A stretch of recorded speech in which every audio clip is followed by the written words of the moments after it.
Hey guys, today we're in Parramatta at the Australian Property and Investment Expo, and Eddie is here in his booth ready to meet everyone. Come take a look.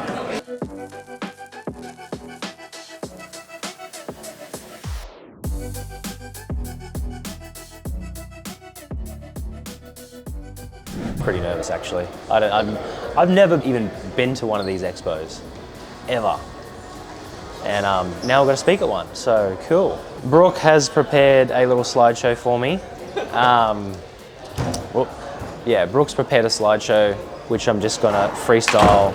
I'm not usually that good at public speaking, but thankfully it's about property and I know property, so it should be fine. Yeah, if it was like a wedding speech, then it would be terribly more frightened, but it'll be fun. Maybe we go back in now.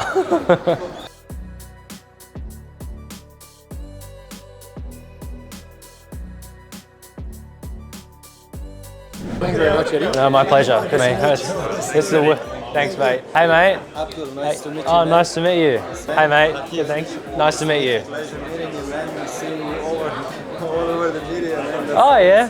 Oh, awesome. I read your book, man. Oh, you did? Oh, good to meet you guys as well. Need water. There's no stopping. See you, buddy. Yeah. Who's next? Hey, mate. How you going? Good? Good, mate. Mate, you can buy like a townhouse here for like 300 grand. Rents out for like 550 a week. They're doubling already. Like 6 months ago, they were like 220. Or you can buy houses for like 450, 500, existing ones. Like you can't even build them for that price. Yeah, I bought half of Ipswich, yeah. Everyone's like, why are you buying there for? I'm like, oh, just whatever, just trust me. Just like, you don't have to buy there. So many people were like, oh, I don't want to buy this, you know, doubled. How do you... As simplistic as it sounds, what markets has been flat for the last 10 years? Which ones are metro? Which ones have high yields? And usually when you look at every single state in Australia, they'll have like a period of like minimal growth. Perth's been dead for the last 11 years. Hasn't had anything done. When I said buying Queensland in 2018, 2019 and 2020, a lot, it was flat for like 11 years. Everyone's like, why are you buying there? But I'm like, I noticed certain trends again and again and again and again when I look back 20, 30, 40, 50 years ago. And then when you're buying something below what it cost, like we're buying houses in Redbank Plains for like 280 when people were selling them off the plan for 550. So you couldn't even build the property for 280 and it's on double the size of the land that these people are selling them brand new, double the land, and they were only 10 years old. So I was like, yeah, so same thing. So if you buy in Perth, like you buy, you know, one of the off the plan people, they'll sell you like a house for like 750. But like you could buy an existing one that's still good condition, probably in the neighbouring suburb for like 450 with bigger land.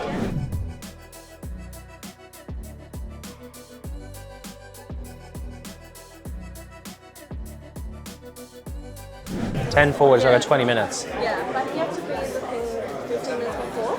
So I got to go in 5 now.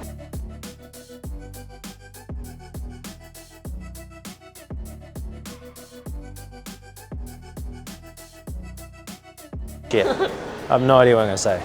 Yes, you do. Do I? You're going to make it exciting. Oh, right, okay. Yes. And without further ado, I'd like to introduce Eddie Dilleen to the stage.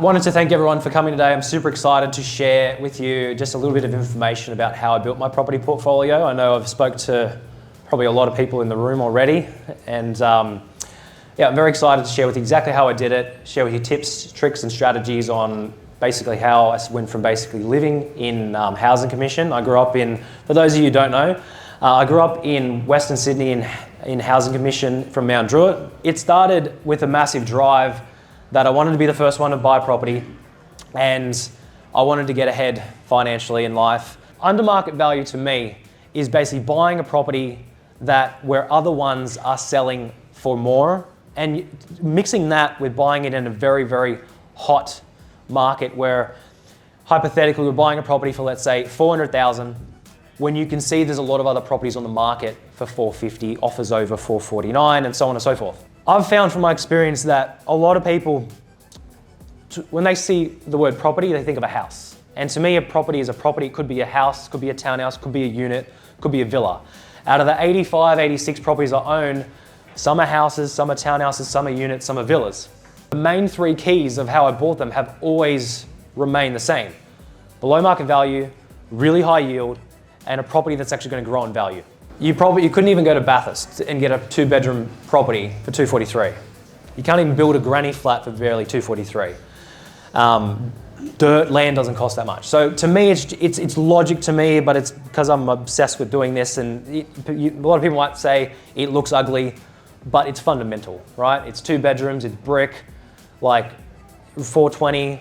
The thing's going to keep going up in value, and over time, like you couldn't even rebuild it for that price. Probably a no-brainer, focusing on Perth. I'm buying a lot in Perth at the moment. I've bought, I don't know, hundreds and hundreds of properties for clients in Perth. I own 15, 18 at least. I wish I could buy more. I'm trying to buy more, but I'm kind of stuck at the moment with finance, so that's a constant issue.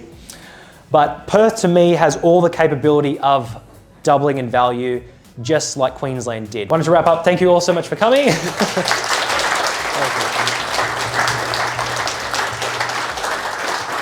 There were so many very useful insights in that presentation. I'm sure everyone agrees, right?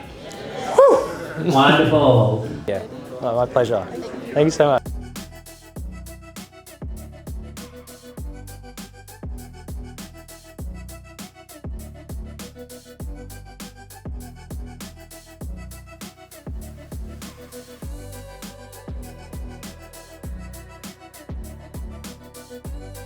My advice to younger investors who want to be successful would be to the number one thing would be educate yourself as much as possible.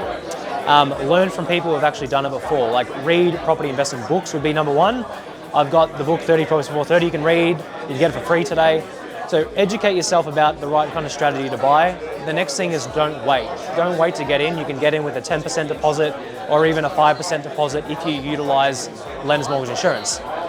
I got started when I was 18 years old. I bought what I could afford. It wasn't a house, it was a 2-bedroom unit.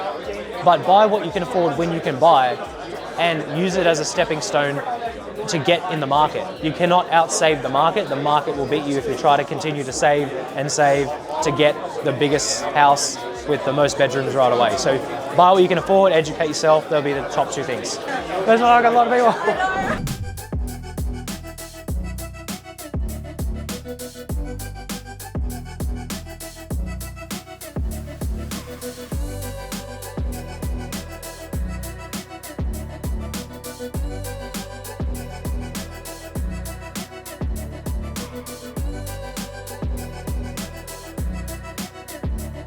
Thank you guys so much for visiting the Australian Property Expo today here at the Dilleen property booth. We really loved speaking to you all today. We look forward to seeing you again soon and working with you in the future.